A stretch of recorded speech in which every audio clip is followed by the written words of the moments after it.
ॐ स्थापकाय च धर्मस्य सर्वधर्मस्वरूपिणे अवतारवरिष्ठाय रामकृष्णाय ते नमः।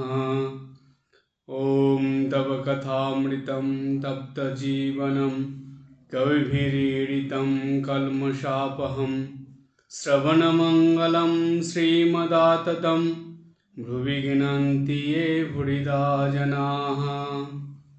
শ্রী শ্রী রামকৃষ্ণ কথামৃত শ্রীমকথিত। ঠাকুর শ্রী রামকৃষ্ণ দেবের বলা উপমা ও গল্প নিয়ে আমাদের এই আলোচনা। আজ ঠাকুরের একটি গল্প নিয়ে আলোচনা করব।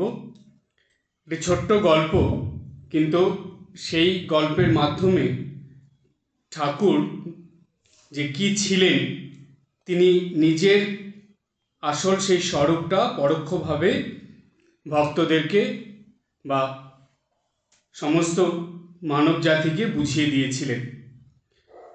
প্রথমে আমরা কথামৃত থেকে সেই প্রসঙ্গটা জেনে নেব, যেই প্রসঙ্গ বলার সময় ঠাকুর গল্পের মতন করে ছোট্ট এই গল্পটা বা গল্প কথা বলেছিলেন। তারপরে আমরা ব্যাখ্যার মধ্যে আসব। 1885 সালের 7ই মার্চ দক্ষিণেশ্বর মন্দিরে ভক্ত সঙ্গে ঠাকুর শ্রী রামকৃষ্ণ দেব আছেন। সেইখানে ভক্তদের মধ্যে শ্রীযুক্ত মাস্টার মশাইও ছিলেন।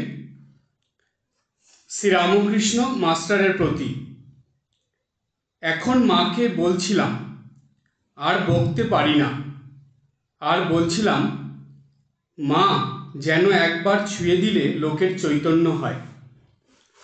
যোগমায়ার এমনই মহিমা, তিনি ভেলকি লাগিয়ে দিতে পারেন। বৃন্দাবন লীলায় যোগমায়া ভেলকি লাগিয়ে দিলেন। তাঁরই বলে সুবল কৃষ্ণের সঙ্গে শ্রীমতীর মিলন করে দিয়েছিলেন। যোগমায়া যিনি আদ্যা শক্তি, তাঁর একটি আকর্ষণী শক্তি আছে, আমি ওই শক্তি আরোপ করেছিলাম। আচ্ছা, যারা আসে তাদের কি কিছু হচ্ছে? মাস্টার: আজ্ঞা হাঁ, হচ্ছে বই কি। শ্রী রামকৃষ্ণ: কেমন করে জানলে? মাস্টার সহাস্যে: সবাই বলে তাঁর কাছে যারা যায় তারা ফেরে না। শ্রীরামকৃষ্ণ সহাস্যে: একটা কোলা ব্যাঙ ধোড়া সাপের পাল্লায় পড়েছিল। সে ওটাকে গিলতেও পারছে না, ছাড়তেও পারছে না। আর কোলা ব্যাঙটার যন্ত্রণা, সেটা ক্রমাগত ডাকছে। ধোড়া সাপটারও যন্ত্রণা, কিন্তু গোখরো সাপের পাল্লায় যদি পড়তো তাহলে দু এক ডাকেই শান্তি হয়ে যেত। সকলের হাস্য। এই যতটুকু প্রসঙ্গ কথামৃত থেকে পড়া হলো, এর মধ্যে ঠাকুর হাসির ছলে গল্পের মতন করে সত্যি ঘটনা বললেন, কিন্তু তার মধ্যে অনেক গভীর এবং গুরুত্বপূর্ণ কথা ঠাকুর বলে দিলেন। আমরা এখন সেই প্রসঙ্গে যাব। সবার প্রথমে আসি, ঠাকুর মাস্টারমশাইকে বলছেন, কি বলছেন? এখন মাকে বলছিলাম আর বকতে পারি না। বকতে পারি না মানে ওই যে উপদেশ, যে আসে তাকেই বলা, নানা রকম প্রশ্ন করে ঠাকুরকে তার উত্তর দেওয়া, যেখানেই যাচ্ছেন এত ধর্ম প্রসঙ্গ করছেন। সত্যি দেখবেন ঠাকুরের কথামৃত পড়লে মাঝে মাঝে মনে হয় যে এত কথা, মানে একজন তথাকথিত অশিক্ষিত মানুষ, শাস্ত্রবিদ্যা কিছু নেই, এই সেখানে সাধনা করে কাটালেন, পণ্ডিতদের কাছ থেকে কথা শুনলেন, কিন্তু কঠিন কঠিন সব কথা শুনলেন, কিন্তু তিনি এত সহজভাবে এত সুন্দর করে বলছেন কথাগুলো, আর একের পর এক সেই কথাগুলো বলে যাচ্ছেন। এবং আমরা সব সময় চোখের সামনে যেগুলো দেখি সেই সব জিনিসগুলোকে উদাহরণ হিসাবে নিয়ে আসছেন। এগুলো তার নিজের সৃষ্টি, এগুলো কোনো শাস্ত্রগ্রন্থের থেকে নেওয়া নয়। ঠাকুর নিজে নিজেই অনেক উপমা দিচ্ছেন, অনেক গল্প বলছেন, যেগুলো ঠাকুরের একদম নিজস্ব। কিন্তু দেখুন, ঠিক কোন কথার পরিপ্রেক্ষিতে কোন উপমা দিতে হবে, কোন গল্প বলতে হবে, কোন গানটা করতে হবে, দেখবেন একদম মানে মিলিয়ে মিলিয়ে বলছেন, কোনো জায়গায় কোনো কোশ্চেন মার্ক আনা যাবে না। কথামৃত পড়লে মনে হয় যে না, এই জায়গায় এই গানটাই ঠিক, এই জায়গায় এই গল্পটা ঠিক, এই জায়গায় এই উপমাটা ঠিক। দেখুন কি অদ্ভুত জিনিস, সব কিছু মিলিয়ে দিচ্ছেন। আবার এমন কি জানেন, ঠাকুরের একটা ছিল স্বভাব, শালা বলতেন, মাঝে মাঝে কথার মধ্যে শালা শালা বলতেন। কিন্তু দেখুন, আমি ঠাকুরের জীবনী খুব ভালো করে পড়ে দেখেছি, যেখানে যেখানে ঠাকুর শালা কথাটা উচ্চারণ করেছেন সেইখানে মনে হচ্ছে যে না, এই জায়গাটা এটা বললেই ঠিক আছে, ঠাকুর ভুল কিছু বলেননি। আবার ওটা পড়ার পরে জানার পরে আবার হাসিও পাচ্ছে যে কত সুন্দর কথা প্রসঙ্গে সেই কথাটা ঠাকুর বলে দিচ্ছেন। তো দেখুন, এই অবতার পুরুষ যারা হন সাধারণ মানুষের মতন থাকেন, কিন্তু তাদের প্রত্যেকটা জিনিস অসাধারণ হয়ে যায়। তাদের কথা, তাদের আচার ব্যবহার সব কিছুই একটা অসাধারণত্ব প্রকাশ পায়। ঠিক একই জিনিস সারদা মায়ের মধ্যেও আমরা পাই।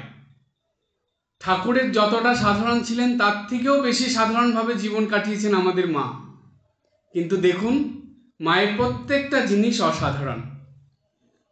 তাই এটাই হলো রামকৃষ্ণ ভক্তমণ্ডলীর আসল পরিচয়। রামকৃষ্ণ ভক্তমণ্ডলী সব মানুষের মধ্যে সাধারণভাবে থাকবে, কিন্তু তারা সাধারণের মধ্যে থেকেও অসাধারণ হয়ে উঠবে। এটাই তো ঠাকুরমার শিক্ষা। আমরা গতানুগতিক আর সব মানুষের মতন হব না। যদি তাই হতাম তাহলে ঠাকুরমার শিক্ষা গ্রহণ করে আমাদের কী লাভ? আমরা সবার সঙ্গে সাধারণভাবে থাকব, কিন্তু আমাদের আচার আচরণ, ব্যবহার, কথাবার্তা সব কিছুর মধ্যে অসাধারণত্ব ফুটে উঠবে। এটাই ঠাকুরমার শিক্ষা। দেখবেন খুব ভালো করে পড়ে, তাদের জীবনী পড়ে চিন্তা করবেন, দেখবেন এটা আমরা প্রত্যেকটা জায়গায় এই জিনিসটা পাই। কি ঠাকুরের জীবনীতে, কি মায়ের জীবনীতে। মায়ের জীবনীতে তো আরও বেশি। তো সুতরাং ঠাকুর বললেন যে বকতে পারি না। এখানে ওই কথাটা হাসির ছলে বললেন না যে লেকচার দিতে পারি না, আলোচনা করতে পারি না, উপদেশ দিতে পারি না, মানে বাণী শোনাতে পারি না, এগুলো বললেন না, বললেন বকতে পারি না। কলিযুগে তো এই কথাই বলে না। কলিযুগে দেখবেন একটা কেউ ভালো কিছু বললে সঙ্গে সঙ্গে বলে দেয়, ধুর খালি ফালতু বকে। দেখুন ওই কথাটা ঠাকুর কবে বলে গেছে? যুগ অবতার সাথে বলা হয় তাকে। এই যুগে কি হবে, সে কথাবার্তার মধ্যে কেমন ধরন আসবে, সেগুলো ঠাকুর আগের থেকেই বলে দিচ্ছেন। তাই বললেন আর বকতে পারি না। আর বলছিলাম, মা যেন একবার ছুঁয়ে দিলে লোকের চৈতন্য হয়। ভবতারিণী মাকে, কালী মাকে প্রার্থনা করেছিল যে ঠাকুরের যে আর বলতে লাগবে না, কেননা মানুষকে বলে বলে উপদেশ দিয়ে বোঝানো সেটা অনেক দুরূহ ব্যাপার। কেমন জানেন, ভগবান কাজও করেন এমন, দুটো কান দিয়ে দিয়েছে, মানে ডাইরেক্ট লাইন, একদিক থেকে ঢোকে আরেক দিক দিয়ে বেরিয়ে যায়, থাকবেটা কোথায়? তো ঠাকুর জানতেন এই যে বলা হচ্ছে বারবার করে, কিন্তু থাকবে না তো। এই জন্য দেখুন ঠাকুর ভক্তদের কাছে একটা কথা আমি জেনেছিলাম, যে অনেকেই বলে যে ঠাকুর একই কথা বারবার বলতো। এই নিয়ে একটা খুব মজার ঘটনা আছে। ঠাকুরের ভাগ্নে হৃদয়রাম, ও তো ঠাকুরের কাছে থাকতো, সেবা করতো, মন্দিরেও পূজা করতো। তো দেখতো যে মামা, হৃদয়ের মামা ছিল ঠাকুর, দেখতো যে মামা কি করে, যখনই ভক্তরা আসে কথা বলে, তখন উপদেশ দেওয়ার সময় বা আলোচনা করার সময় একই কথা বলে। ধরুন সকালে একদল ভক্ত আসলো, তাদের কাছে যে কথাটা বললো, আবার বিকালে একদল ভক্ত আসলো, তাদের কাছে ওই একই কথা বলছে। তো হৃদয় এটা খেয়াল করে একদিন জিজ্ঞেস করছে, আচ্ছা মামা তুমি কি গো, যখন কথা বলো তখন একই কথা বারবার করে কেন বলো? এই যে সকালে বললে এক ভক্তের কাছে একই কথা, আবার বিকালে বলছো, আবার তারপরের দিন ভক্তরা আসে তাদের বলছো। তো ঠাকুর সেটা শুনে ঠাকুর প্রথমে কি করলেন, প্রথমে একটু বকা দিয়ে নিলেন, ধমক দিলেন হৃদয়কে। প্রথমেই বললেন, তোর কি রে শালা, আমার কথা আমি বলবো, তোর কি? এই কথা প্রথমে বললেন। বলে তারপরে ঠাকুর হৃদয়কে বোঝালেন যে দেখ, এরা সংসারী মানুষ, তো গৃহী মানুষ, এদের মনে অনেক কিছু থাকে, তারা অনেক কিছু চিন্তা করে, অনেক রকম 5 রকম সমস্যা ঝামেলা নিয়ে তারা থাকে। তাদের কাছে এই আধ্যাত্মিক কথা, উপদেশের কথা একবার দুবার বললে এদের মনে যাবে না, বারবার বললে তবে তারা সেটার উপরে ধারণা করতে পারবে। তারপর থেকে হৃদয় আর ঠাকুরকে কিছু বলতেন না। তাই ঠাকুর এরকম বারবার করে বলতে বলতে এখন ঠাকুরের আর ভালো লাগছে না, তখন মাকে বলছেন যে এমন করে দাও যাতে ভক্তরা আসবে, কথা বলতে বলতে একটু ছুঁয়ে দেব, তাতেই ওদের মনে চৈতন্যের উদয় হবে, এই বোঝার ক্ষমতাটা তাদের মধ্যে আসবে। তো এটা কিন্তু ঠাকুরের জীবনীতে হয়ে জীবনী পড়লে বোঝা যায় যে ঠাকুরের এটা হয়েছিল। ঠাকুর লাস্টে ছুঁয়ে দিয়ে চৈতন্য সেই স্তরও পার করে গিয়েছিলেন। শুধু তাকিয়ে থাকলেই, ঠাকুরের তাকানোতেই তার মানুষের মনে চৈতন্যের উদয় হয়ে যেত। সেই জন্য জানেন, একটা খুব গুরুত্বপূর্ণ কথা আপনাদের বলি, সব সময় মনে রাখবেন, যখনই কোনো মন্দিরে গিয়ে বা বাড়িতে ঠাকুর ঘরে ঠাকুরকে প্রণাম করবেন, ঠাকুরের চোখের দিকে তাকাবেন, ঠাকুরের দিকে ভালো করে তাকিয়ে প্রণাম করবেন। এখানে অনেক ভক্তরা আছে, তারা প্রণাম করে আসে মেশিনের মতন, প্রণাম করে চলে যায়। এই যে ঠাকুরের কাছে বসা, ঠাকুরকে দেখা, তার চোখের দিকে তাকানো, এটা কতটা গুরুত্বপূর্ণ জানেন? স্বামীজি খণ্ডনভব বন্ধন লেখার সময় এই কথাটা উল্লেখ করেছেন। দেখবেন একটা লাইন আছে, বীক্ষণে মোহ যায়। কথাটার মানে জানেন? বীক্ষণে মানে তার দৃষ্টিতে, মোহ যায় মানে আমাদের মনের এই যে মায়া মোহ যেগুলো নিয়ে সংসারে মানুষ ক্রমাগত দুঃখ কষ্ট পায়, সেগুলো মন থেকে চলে যায় শুধু তার দৃষ্টিতে। তো সেই জন্য তার চোখের দিকে তাকাতে হবে, তো তাকে দেখতে হবে। তো বলবেন মহারাজ, আমরা মোবাইল, টিভি, কম্পিউটার, ল্যাপটপ দেখে সময় পাই না, ঠাকুরের মুখের দিকে দেখব। কি যে বলেন, সময় আছে আমাদের? আমরা কত কিছু সারাদিন দেখতে থাকি। ঠাকুরের যখনই যেই দেবদেবীকে প্রণাম করবেন, আজকে এটা খুব ভালো করে শুনে রাখুন, মনে রাখুন, যখন যেই দেবদেবীকে প্রণাম করবেন তাদের মুখের দিকে, চোখের দিকে তাকাবেন। তাদের কৃপা দৃষ্টি যদি একবার পড়ে, জীবন ধন্য হয়ে যাবে, এটা মনে রাখবেন। তো এটাই ঠাকুরের এই অবস্থা। তারপরে ঠাকুর বললেন, যোগমায়ার এমনই মহিমা, তিনি ভেলকি লাগিয়ে দিতে পারেন। বৃন্দাবন লীলায় যোগমায়া ভেলকি লাগিয়ে দিলেন, তারই বলে সুবল কৃষ্ণের সঙ্গে শ্রীমতীর মিলন করে দিয়েছিলেন। যোগমায়া যিনি আদ্যাশক্তি, এই আদ্যাশক্তিরই আর একটা রূপ হলো যোগমায়া, যিনি জগৎজননী, তারই রূপ। তার একটি আকর্ষণী শক্তি আছে, যেহেতু জগৎজননী আদ্যাশক্তি, তা প্রত্যেকটা দেবী সেই শক্তিরই এক একটা অংশ, তাই তাদের একটা আলাদা আকর্ষণী শক্তি আছে। তো ঠাকুর বললেন, আমি ওই শক্তির আরোপ করেছিলাম। যারা সাধনা করে, নিত্যদিন সাধন ভজনের মধ্যে জীবনযাপন করে, আধ্যাত্মিক সাধনার মধ্যে থাকে, সেটা শুধু সাধক সাধিকাদের জন্য নয়, বা সেটা শুধু উচ্চস্তরের মহাপুরুষদের জন্য নয়।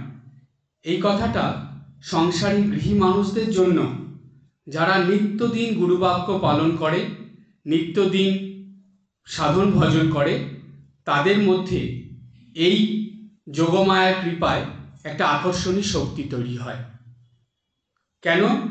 ভগবান সেই আকর্ষণ শক্তি তাদেরকে দেন তার দ্বারা আরও 5 জন 10 জন মানুষের উপকারের জন্য, তার দ্বারা আরও মানুষের ভালোর জন্য।